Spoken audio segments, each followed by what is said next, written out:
蘇偉議員。多謝主席。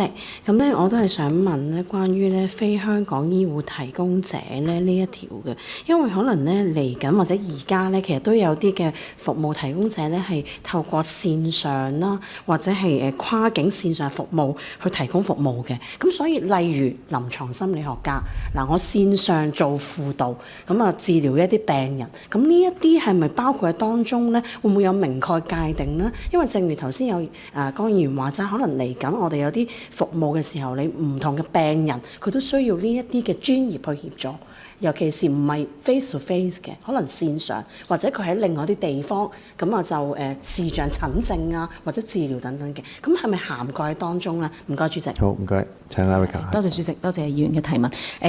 我哋喺醫健通嘅發展入邊，我哋係理解咧，而家有越嚟越多線上嘅服務嘅。咁當然呢啲線上服務咧係絕對係有可能係會將來出現啦。咁亦都係會喺呢個嘅醫健通嘅運作入邊係會得到一個涵蓋嘅。不過咧，我哋都想喺呢度補充一下啦。我哋喺註冊咧每一個醫護提供者嘅時候咧，其實我哋都希望佢係提供翻一個註冊嘅地址，一個 physical 嘅 location。咁呢個咧就方便我哋容易咧就去作一個認證啦，或者係如果真係發生啲什麼事情嘅話咧，我哋可以容易啲去跟進咁樣嘅。咁但係可能同本身嗰個服務嗰個本質上面咧，如果佢係有可能係會喺一啲線上面處理咧，其實唔會因為咁樣而 exclude 咗咁樣嘅。